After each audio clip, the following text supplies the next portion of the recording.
Welcome to the History Maps podcast. Think about a person undertaking a journey of 1,500 miles. A journey strictly on foot, or maybe navigating the river systems in a dugout canoe. Right, no map, no compass, no wheeled carts, and no beasts of burden.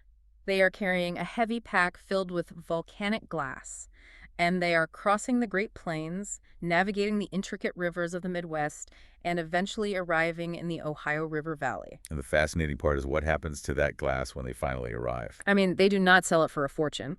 Instead, it gets intricately chipped into a ceremonial blade and buried in the earth alongside a charismatic local leader. Which tells you a lot about their priorities. So today, you are going to explore this deep dive into an era where this kind of staggering overland exchange was not just possible, but the defining feature of a continent-spanning network.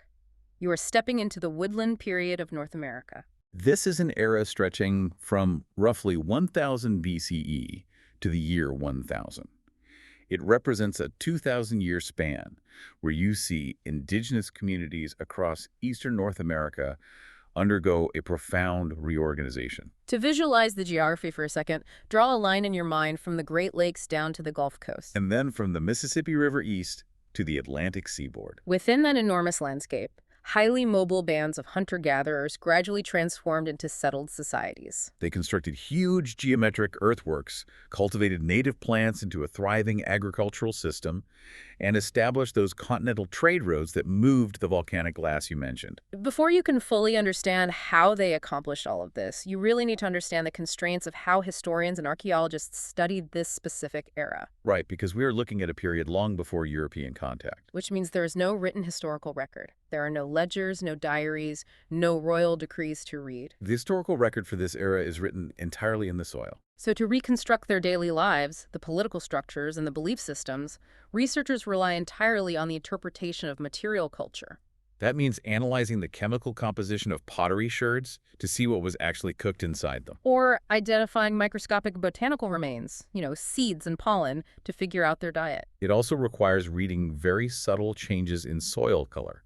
For instance, a dark, circular stain in the dirt indicates where a wooden post once stood. And that allows archaeologists to map the dimensions of a house that rotted away over a millennium ago. Since historians are reading the soil rather than texts, the terminology they use is a bit different. The term Woodland Period is a categorical label. Why do archaeologists place it exactly where they do on the timeline of human history? I mean, what defines it? Well, it acts as a bridge between two very different ways of life. On the timeline, the Woodland Period directly follows the Archaic Period, which was an era dominated by mobile hunter-gatherers. And it precedes the Mississippian period. Correct, which is an era defined by highly stratified societies, full-time maize agriculture, and powerful chiefdoms. Where does the term woodland actually come from? The term itself was introduced in the 1930s by an archaeologist named W.C. McKern. He developed a framework called the Midwestern Taxonomic Method, right? He did. Researchers needed a standardized way to classify sites that exhibited a distinctly different cultural pattern from the older archaic sites. But they had not yet reached the intense agricultural dependency of the later Mississippian cultures. So researchers eventually settled on three primary characteristics that define this middle ground. They're often referred to as the Big Three markers of the Woodland Period. And those markers are the widespread use of pottery, the intentional cultivation of plants, and the construction of elaborate earthen burial mounds. But if you look closely at the archaeological record, a clear pattern emerges. These three traits did not suddenly materialize in the year 1000 BCE. Right, I want to make sure you understand this part. They didn't just wake up one morning, decide to stop hunting, invent pots, and start farming full-time. Their roots extend deep into the Archaic period. The absolute invention of these technologies happened centuries, sometimes millennia, earlier. Take pottery as an example. If you look at the southeastern United States, specifically in places like Florida and Georgia, among the Orange and Stallings cultures, you find fiber-tempered pottery. And that dates back to roughly 2500 BCE. The same is true for earthwork construction. At a site called Watson Brake in Louisiana, you can see monumental mound building that dates to 3500 BCE. So the Woodland Period is defined not by the initial invention of these practices, but by the point at which they become structurally integrated into daily life. That is when they spread across the entirety of the eastern woodlands. Think about the adoption of the internet in the modern era. The underlying science and primitive networks existed for a very long time before society actually reorganized itself around constant connectivity. That is a highly accurate analogy. The woodland transition functioned in a very similar way. The tools and concepts, potting clay, moving earth, favoring certain wild plants, existed in the archaic. The shift occurred when these communities began to scale those concepts up, fundamentally altering their relationship with the landscape. And to see how that relationship evolved, you have to look at the first major phase, the early woodland. Which runs from 1000 BCE to 200 BCE. The Ohio River Valley is the focal point for understanding the early woodland, specifically a cultural phenomenon known as the Adena. The name itself is a modern construct, isn't it? It is. It derives from a 19th century estate in Chillicothe, Ohio. It was owned by a governor named Thomas Worthington. And in 1904, an archaeologist named William C. Mills excavated a large conical mound on that property. The specific artifacts and burial methods uncovered there established what we call a type site. From that point forward, other settlements exhibiting that specific pattern of material culture were grouped under the Adena umbrella. If you were to walk through one of these early woodland Adena settlements, you would not find a sprawling, densely populated urban center. No, the populations lived in small, semi-permanent hamlets. You're looking at a community consisting of perhaps one or two structures. Likely housing a single extended family. But the architecture of these homes reflects a society that is becoming more tethered to a specific location. The houses were circular and quite substantial, ranging from 15 to 45 feet in diameter. The construction method involved setting paired wooden posts into the ground, angling them outward slightly, and joining them at the top to form a conical roof frame. They would then weave flexible branches or bark through the posts to create wickerwork walls. This created a sturdy, weather-resistant structure capable of supporting a family through all seasons. Which is a clear departure from the temporary shelters favored by highly mobile hunting bands. While the daily living spaces were modest, the legacy the Adena left on the landscape was truly staggering. They are known for constructing enormous conical burial mounds. But these were not communal graveyards where every member of the hamlet was laid to rest, were they? No. The mortuary practices indicate a profound shift in social organization and religious belief. The mounds were highly exclusive. The evidence suggests that interment within these colossal structures was reserved for a select few individuals. These were likely people of high status. We are talking about lineage leaders or shamans who held specific spiritual authority. The preparation of the dead was a complex ritual. The bodies were frequently placed within sturdy log-lined tombs. The remains were often treated with vibrant pigments, specifically red ochre, which held deep ceremonial significance. In many instances, the wooden tomb itself was intentionally burned before any earth was moved. Building a conical mound of earth that stands 70 feet tall, like the Miamisburg Mound in Ohio, requires a staggering amount of physical labor. Every single basket of dirt had to be dug with bone or stone tools, carried on a person's back, and deposited by hand. That volume of moved earth points directly to a high level of social cohesion. They had a shared belief system powerful enough to motivate that labor. Beyond serving as graves for the elite, these mounds functioned as permanent geographical anchors. Even though the Adena were building sturdy houses, they still practiced a degree of seasonal mobility to hunt and gather different resources. So a towering earthen mound served as a visible, unmoving claim to a specific territory. It anchored the community to their ancestors and to the physical landscape. That anchors the spiritual and territorial aspect of their lives. Now consider the survival aspect. While hunting and gathering remained vital, this is the era where the Eastern agricultural complex truly takes root. I think people forget that the eastern United States is one of the very few places on the globe where agriculture was independently invented. Long before crops like corn and beans migrated up from Mesoamerica, woodland societies domesticated a suite of native plants. The eastern agricultural complex utilized plants that a modern observer might dismiss as common weeds. They cultivated goosefoot, knotweed, sunflower, and sumpweed. Sumpweed is also known as marsh elder, right? It is. The process began in the Archaic period as the opportunistic gathering of wild, starchy, and oily seeds. But by the early woodland, you see a deliberate managed system. They were clearing plots of land, intentionally sowing specific seeds, tending the plants to reduce competition, and harvesting the surplus. When you begin harvesting a surplus of tiny starchy seeds, you immediately encounter a storage problem. Baskets can only do so much, and they are highly vulnerable to moisture and rodents. This specific need acts as a catalyst for the widespread adoption of pottery. The ceramic technology of the early woodland was highly functional and distinctly robust.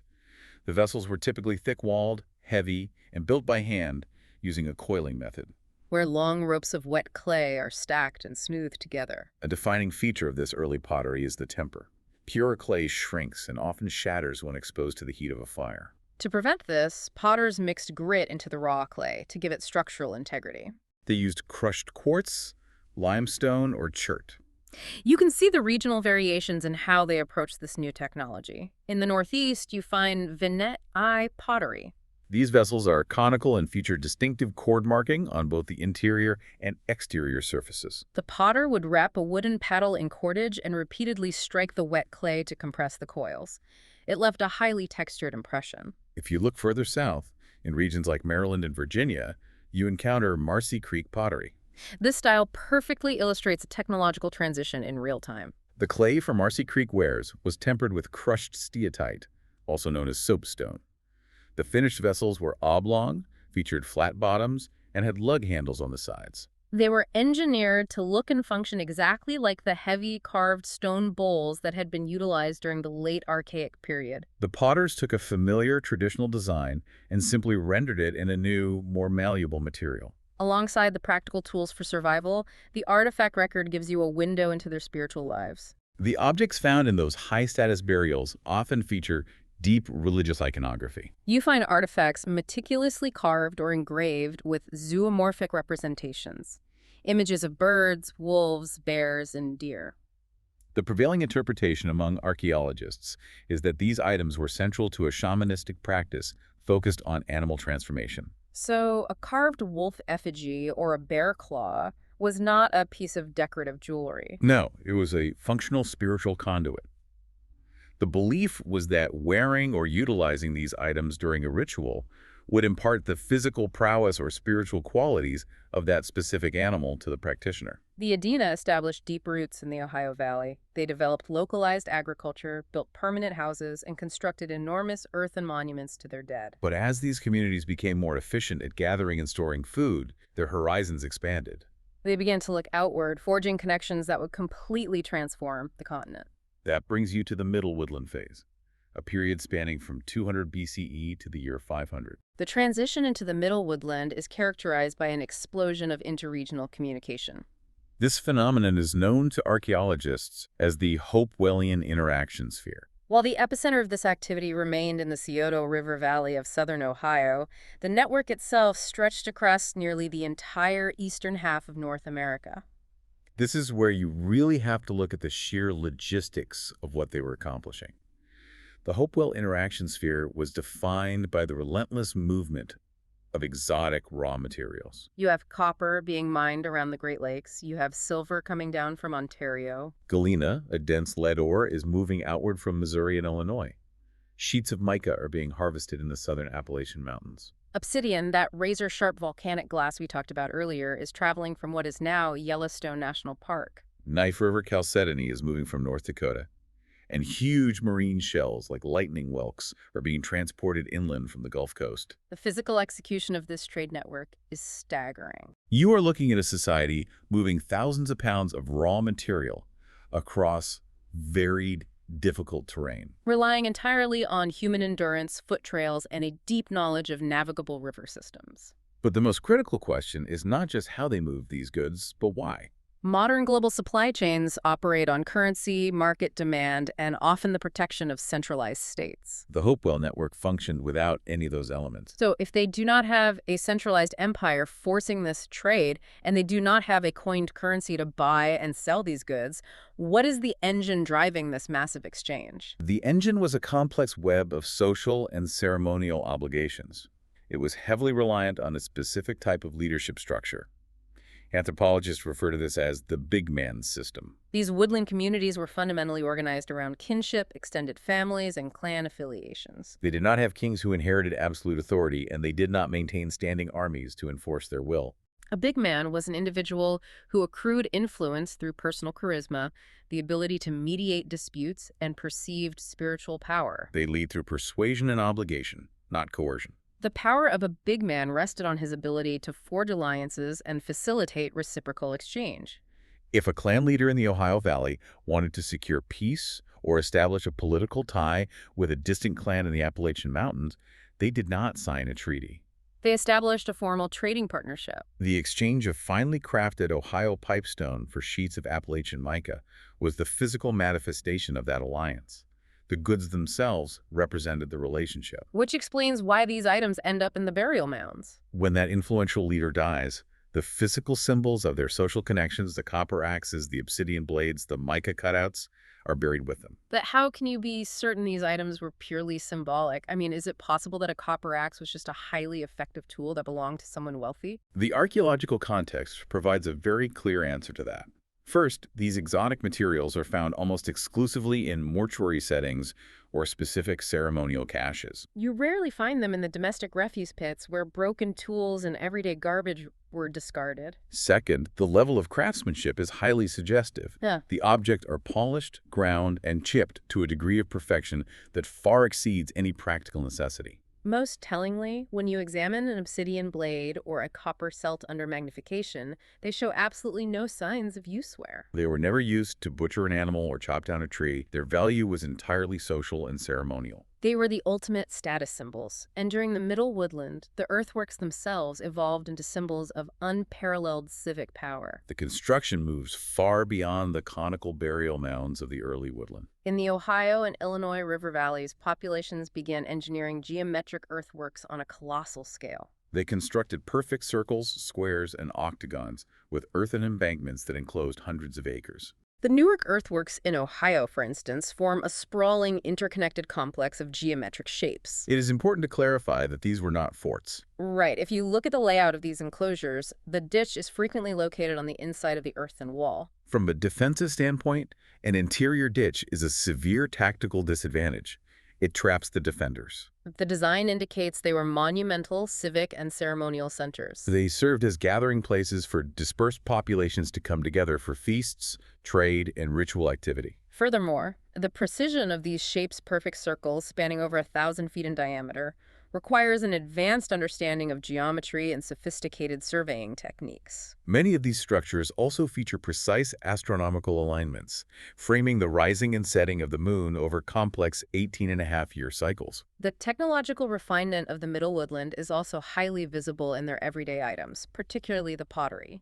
The heavy, thick-walled vessels of the Adena give way to significantly thinner, more durable, and highly decorated wares. The firing techniques improved, allowing potters to create thinner walls without sacrificing strength. In the Midwest, this era is defined by Havana-zoned pottery. These are typically bag-shaped jars featuring intricate decorative zones separated by incised lines. The zones are often filled with dentate stamping, where a tool with tooth-like notches is pressed into the wet clay. Or rocker stamping, where a curved tool is rocked back and forth to create a zigzag pattern. And in the Southeast, you find some of the most striking ceramics of the era. Swift create complicated stamped pottery. The potters would take a wooden paddle and carve deeply intricate curvilinear and geometric designs into it. Sometimes these designs were highly stylized representations of insects, flowers, or animals. While the clay was still wet, they would firmly strike the exterior of the vessel with the paddle. This not only compressed the clay coils to strengthen the pot, but left a crisp, raised impression of the carving across the entire surface. The Ohio Valley often dominates the conversation because of the sheer scale of its geometric earthworks and the high concentration of Hopewell trade goods. But the Woodland Period covers an enormous geographical expanse. To understand how these societies function, you have to look at how daily life and social organization adapted to very different environments across the continent. The Woodland Period was not a monolith.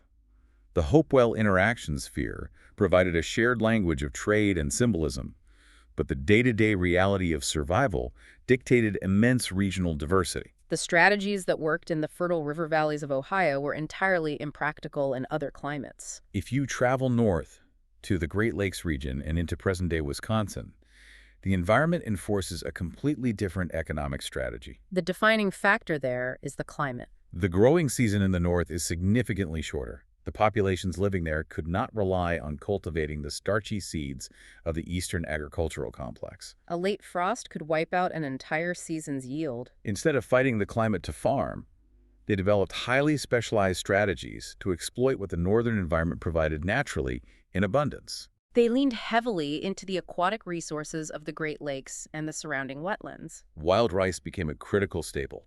It grows profusely in the shallow, slow-moving waters of the region. Harvesting wild rice requires precise timing and specialized watercraft. They also maximized their harvest of the rich fisheries in the Great Lakes. The artifact record from this region is filled with specialized aquatic hunting gear. You see bonefish hooks, harpoons for spearing large lake sturgeon, and the stone weights used to sink long gill nets. The ceremonial landscape of the North also takes a distinctly different form. Instead of perfect geometric circles or tall conical peaks, you find the effigy mound tradition. Across southern Wisconsin and the adjacent areas, populations sculpted the earth into enormous stylized representations of animals. You see mounds shaped like panthers, bears, turtles, and birds with wingspans stretching hundreds of feet. The construction of these effigies required stripping the topsoil, carefully outlining the animal's shape, and building it up with contrasting layers of colored earth. What drives a community to build a sprawling, three-dimensional earthwork in the shape of a panther? Unlike the Ohio mounds, these rarely contain elaborate burials. While a few effigy mounds contain a simple burial, the vast majority are entirely devoid of human remains or trade goods. The prevailing theory is that these earthen animals functioned as territorial clan markers. Because the northern groups had to move seasonally to harvest wild rice beds or follow the fish runs, their claim to the land was fluid. An effigy mound served as a permanent, highly visible map. It signaled to other groups that a specific clan, perhaps the Bear Clan or the Panther Clan, held the traditional rights to the resources in that specific watershed. If you shift your perspective from the freezing winters of the Great Lakes to the subtropics of the southeast and Florida, the environmental adaptations change again. In the southeast, you encounter cultures like Swift Creek and the Weeden Island culture. Florida presents a unique ecological zone. It is a peninsula dominated by coastal marshes, dense forests, and an incredibly rich marine environment. Sites like the Crystal River Complex show continuous occupation and development from the early woodland deep into the late Woodland Period. And the architecture of their earthworks begins to diverge from the rest of the continent. Among the Weeden Island culture, you find some of the earliest firm evidence for the construction of flat-topped platform mounds. While the populations to the north were building conical mounds specifically to cover a grave, these early platform mounds in Florida were engineered to serve as elevated foundations. They built structures on top of them, specifically charnel houses. These were specialized buildings where the deceased were ritually prepared, processed, and temporarily housed before their final interment. The local environment dictated not only how they buried their dead and what they ate, but how they built the roofs over their heads. We mentioned the sturdy, circular wickerwork houses of the Adena earlier, but as you move across different climate zones, the architecture of daily life shows incredible ingenuity. Shelter is the most immediate response to environmental pressure. If you look at the ridge and valley regions of the Appalachians, you find small, dome-shaped structures designed to retain heat for a single nuclear family. But move eastward to the coastal plain, and the architecture expands into multifamily oval longhouses. The shape is highly intentional. The rounded ends of the longhouse are specifically engineered to deflect the sheer force of the high winter winds coming off the Atlantic Ocean. In the southeast, the predominant method of construction is wattle and daub. This is a technique that creates incredibly insulated and durable homes. The process involves setting a framework of heavy wooden posts into the ground. Between these posts, they would weave a tight lattice of flexible materials, river cane, vines, or supple saplings. That woven framework is the wattle. Then they would mix clay, mud, and sometimes dried grass or moss to create a thick plaster. They would heavily coat the lattice with this mixture, the daub. Once the daub dried and baked in the sun, it formed a solid, nearly airtight wall. The roofs were then thickly thatched with local grasses or layered with overlapping sheets of bark to shed heavy rain. But if you take that thick, insulated wattle and daub house and put it in southern Florida, the inhabitants would be miserable. The humidity and heat require a completely different approach, which leads to the chickee. The chickee is a brilliant architectural adaptation to a subtropic environment prone to sudden floods. It consists of a flat wooden platform elevated several feet off the wet ground, supported by sturdy posts. It features a broad thatched roof, but it has absolutely no permanent walls. The open-air design maximizes the cross breeze, providing constant cooling and relief from insect swarms near the ground. During severe rainstorms, the inhabitants could quickly lash woven mats or animal hides to the vertical posts to block the wind and water. Despite this wide variation in housing, from insulated longhouses to open-air chickees, the baseline protein source across the entire eastern woodlands was remarkably consistent. While they were eating wild rice in the north and cultivated seeds in the Midwest, they all relied heavily on the white-tailed deer. The white-tailed deer was the absolute cornerstone of the terrestrial diet. It was abundant, and it provided a large caloric return for the energy spent hunting it. Furthermore, every part of the animal was utilized. The hides were tanned for clothing, the sinew was used for cordage, and the dense leg bones were chipped and ground into awls, needles, and projectile points. They supplemented the deer with smaller game like raccoon and wild turkey. But you cannot overlook the vast aquatic harvest.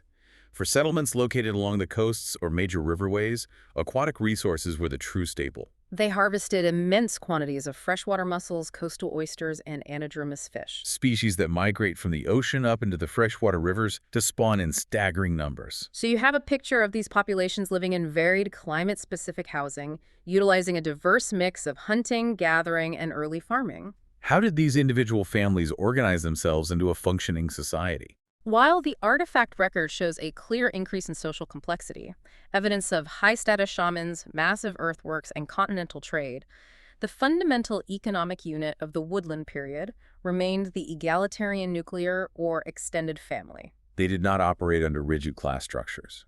There was no peasant class laboring in fields to produce food for a distinct, non-working noble class. The family unit was largely autonomous, capable of providing for its own basic survival through its own labor. Yet they did not live in isolated family compounds scattered randomly in the woods. They formed strategic communities. These families aggregated into structured villages, and the layout of these villages often reflects a highly organized social life. In many regions, the houses were deliberately arranged in a large circle or an oval, enclosing a central open plaza. This plaza served as the heart of the community. It was a shared space for public ceremonies, athletic games, and the daily processing of food and hides. The location of the village itself was a matter of crucial calculation. You don't just clear a forest and build a wattle and doghouse anywhere. They sought out specific geographical sweet spots called ecotones. An ecotone is a transition area where two distinct ecological communities meet and integrate. Think about the boundary, where a dense upland forest slopes down to meet a wide, marshy riverbank. By positioning a village precisely within an ecotone, a community eliminates the need to travel long distances for different materials. They could exploit the aquatic resources of the river, harvest the reeds in the marsh, and hunt the deer in the forest, all within a tight radius of their homes. It is a strategy of maximizing resource diversity while minimizing energy expenditure. This brings up a highly compelling piece of archaeological detective work regarding how these distinct villages interacted with one another. You mentioned the intricate wooden paddles used to stamp designs onto Swift Creek pottery in the southeast. Because those carvings are done by hand, every single paddle is essentially unique. It acts like a fingerprint. How do archaeologists use those unique ceramic fingerprints to track the movement of living people? It is one of the most effective applications of ceramic analysis. When archaeologists excavate different village sites, they sometimes recover potsherds located dozens or even hundreds of miles apart that bear the exact same paddle impression. You can match the microscopic flaws and the specific curves of the carving perfectly. If a unique pottery stamp shows up in a village in Georgia, and then identical impressions from that exact same wooden paddle are found in a village on the Florida coast, it reveals a direct physical link. It proves a specific interaction occurred. The physical wooden paddle was either traded to a new community or, more likely, the potter themselves relocated. Because pottery was traditionally a female-driven technology in these societies, tracking a specific paddle stamp across the landscape allows researchers to map the movement of women. It traces the complex webs of marriage alliances, seasonal migration patterns, and kinship networks that tied these dispersed villages together over vast distances. This intricate balance of continental trade, monumental architecture, and localized gathering defined the Middle Woodland. But around the year 500, you see a sharp, sudden fracture in the archaeological record. The era of sprawling geometric earthworks and massive trade networks comes to an end, leading you into the late Woodland phase. Which spans from the year 500 to the year 1000. The transition into the late woodland is often characterized by what disappears from the physical record. The widespread cooperative construction of enormous earthen enclosures and large burial mounds decreases drastically. And the continent-spanning Hopewell interaction sphere essentially dissolves. The flow of obsidian from Yellowstone and copper from the Great Lakes grinds to a halt. When historians observe the cessation of monument building and the collapse of long-distance trade, there is a temptation to label the era a dark age.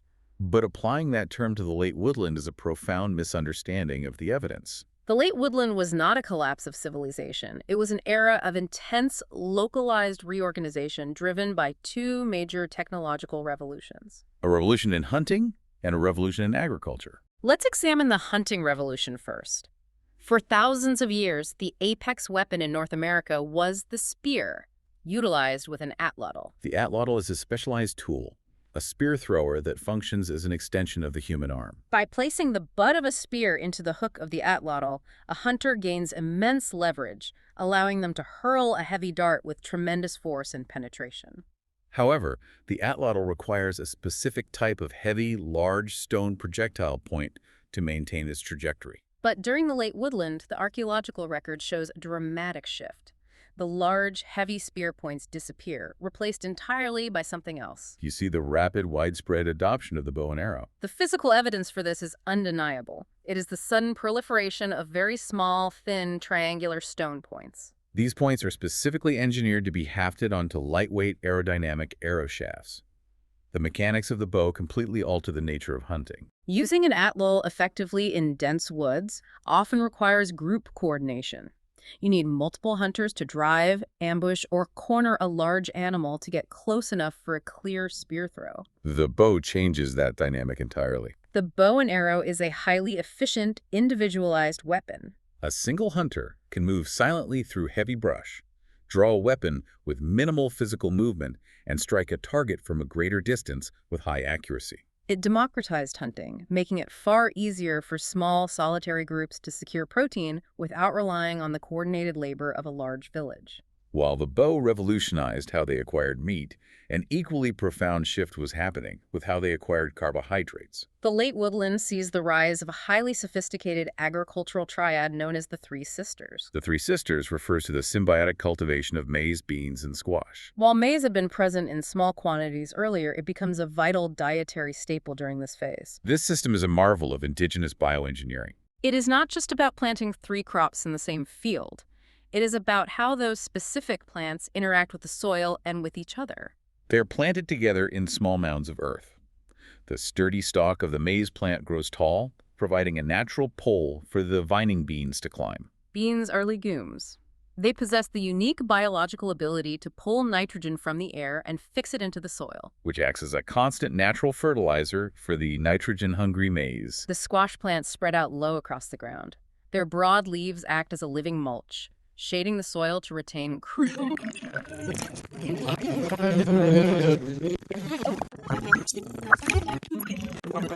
protein, providing a nutritional profile that rivals meat. You have a highly efficient new weapon in the bow and a nutritionally complete self-fertilizing agricultural system in the Three Sisters. Logically, you would assume this surplus of food and ease of hunting would lead to larger, more prosperous cities. But the settlement patterns of the late woodland reveal the exact opposite. The overall population actually increased significantly during this time, but the settlement pattern fractured. Instead of large, concentrated populations living near massive ceremonial earthworks, the people dispersed. The landscape fills in with countless smaller, isolated villages, pushing further up small tributaries and into previously unoccupied valleys. And a new architectural feature appears around these dispersed villages. They start building walls. The appearance of fortifications is a highly critical data point. Archaeologists begin finding the remains of deep defensive ditches and heavy wooden palisades. Walls constructed of tightly spaced, upright wooden logs surrounding these communities. This evidence requires an objective look at pre-contact history. There is a persistent romantic myth that indigenous populations prior to European arrival lived in a state of perpetual harmony, both with nature and with each other. A fortified palisade shatters that myth. A palisade requires a staggering investment of community labor to fell hundreds of trees, dig a deep trench, and erect a defensive wall. A group of people focused on survival and agriculture does not expend that kind of precious energy unless there is a credible, persistent, and deadly threat. The skeletal remains from this period corroborate the architecture. Researchers find a marked increase in trauma indicative of projectile wounds and violent conflict. As the population swelled, competition for prime, easily tillable agricultural land and access to undepleted hunting territories became fierce. You have a complete systemic shift. The continent-spanning trade stops, the giant earthworks are abandoned, the bow and arrow is adopted, maize agriculture takes off, and villages fortify themselves against their neighbors. How do researchers connect all of these variables to explain the breakdown of the Hopewell interaction sphere? There is no single catalyst. The dissolution of the middle woodland system was likely caused by a cascade of interconnected pressures. The first major theory focuses on the simple math of carrying capacity. The success of the middle woodland led to a population boom.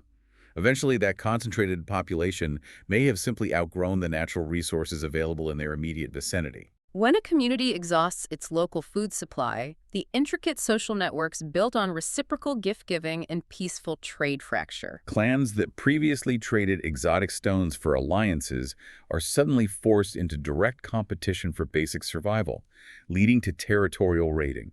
And the Palisades go up to defend against those raids. The second theory directly implicates the new hunting technology. The bow and arrow was so brutally efficient that it may have disrupted the local ecology. A large, concentrated village of hunters armed with bows could rapidly deplete the local population of white-tailed deer and other large game. To avoid starvation, the large communities were forced to splinter. They broke apart into smaller, mobile family units that dispersed across the landscape to find fresh, undepleted hunting grounds. A fractured, highly dispersed population cannot coordinate the labor required to build a sprawling geometric earthwork. Nor can they support the specialized artisans who craft the trade goods. A third theory looks at the broader environment, specifically shifting climate patterns. Environmental data points to a significant global cooling event around the year 500. This is frequently associated with a large volcanic eruption that caused a persistent atmospheric veil. Often referred to as the volcanic winter of 536. A sudden, prolonged drop in temperature would have devastated the yields of the native starchy seed crops and disrupted the seasonal cycles of wild nuts and berries. When food security vanishes overnight, all surplus labor halts. No one is traveling 1,000 miles for obsidian if they do not know where their next meal is coming from. The fourth theory presents a fascinating counter-narrative. It suggests the trade networks did not collapse because of a failure, but because of a technological triumph. This theory centers on the success of localized agriculture, specifically the increasing reliance on maize. As communities perfected the cultivation of crops in their own river valleys, they achieved total self-sufficiency. In the middle woodland, a big man used the trade of exotic goods to forge alliances that might provide a safety net during a famine. But if a late woodland village can reliably produce a huge surplus of corn, beans, and squash within its own palisade, they no longer need that external safety net. The economic imperative that drove the Hopewell interaction sphere simply evaporated. The network atrophied because local independence rendered it obsolete. The late woodland is an era of intense adaptation. The populations are navigating new weapons, new crops, shifting climates, and the reality of rising conflict. How does this 2,000-year saga of the Woodland Period ultimately conclude? As you approach the year 1000, the cultural trajectory of eastern North America splits into two highly distinct paths. In the south, along the Mississippi River Valley and stretching into the Midwest, the late woodland communities undergo another huge reorganization, transitioning into the Mississippian period. This is the era that produces sites like Cahokia, the large pre-Columbian city near modern-day St. Louis. In those regions, populations fully committed to intensive, large-scale maize agriculture. The immense caloric surplus of the cornfields supported unprecedented population densities. They returned to building monumental earthworks. But instead of the geometric enclosures or conical burial mounds of the woodland era, they engineered colossal, flat-topped platform mounds. These served as the elevated foundations for temples and the lavish residences of a new class of ruling elite. The egalitarian kinship networks of the Woodland Period were replaced by highly stratified chiefdoms, featuring hereditary nobility, institutionalized inequality, and centralized political power. But the Mississippian transition is not the end of the story for everyone. The populations in the Northeast and the Mid-Atlantic regions took a completely different path. It is a critical distinction. Many groups in the North and East, including the ancestors of the Algonquian and Iroquoian-speaking peoples, did not adopt the Mississippian model. They observed the rise of those chiefdoms to the south, but chose to retain a late woodland way of life. They continued to rely on a balanced mix of hunting, gathering, and localized horticulture. They lived in palisaded villages, but they never adopted the extreme social stratification or the monumental platform mound architecture seen in the Mississippi Valley. They maintained this adapted woodland lifestyle right up until the point of European contact. When you pull back and look at the entirety of this era, from the early potters adapting heavy stone bowl designs into clay, to the Adena building 70-foot mounds by hand, To the Hopewell moving volcanic glass across the continent, to the dispersed farmers engineering the Three Sisters. why is the Woodland Period fundamentally important to our understanding of human history? It forces a re-evaluation of what is required to build a complex society. For a long time, the prevailing historical assumption was that relying on kinship ties, a shared spiritual framework, and the diplomatic influence of persuasive leaders, these populations achieved staggering feats of engineering and logistics. They independently invented an agricultural system from wild weeds. They mapped the stars with geometric earthworks. They established trade routes that crossed mountains and plains, all without a standing army or an authoritarian ruler commanding them to do so. It is a profound demonstration of human adaptability and the power of cooperative obligation. Before closing out, consider the final transition that ended the Hopewell era. It reveals a highly striking paradox about how technology changes society. It challenges a deeply ingrained modern assumption. Today, there is pervasive belief that advancements in technology inevitably lead to a more interconnected, globalized world. We assume that better tools naturally broaden our horizons and bring distant populations closer together. But the late woodland tells the exact opposite story. It does. During the late woodland, the populations adopted a vastly superior hunting technology in the bow and arrow. They perfected a brilliant, self-sustaining agricultural engine in the Three Sisters. They possessed the best survival technology the continent had ever seen. And the result was not a broader, more interconnected world. The result was a dramatic contraction. Because they finally possessed the tools to be entirely self-sufficient, they no longer needed to rely on the vast networks of trade and alliance. The technological capability to survive independently removed the necessity for the Hopewell interaction sphere. The continental trade routes were abandoned. The cooperative construction of shared civic earthworks stopped. The populations dispersed into smaller units and fortified their borders with heavy wooden palisades. It leaves you with a compelling concept to consider regarding human behavior. Sometimes, the ultimate consequence of advanced, self-sufficient technology is not a wider global community, but profound isolation. Thank you for listening. History Maps. Learn history visually.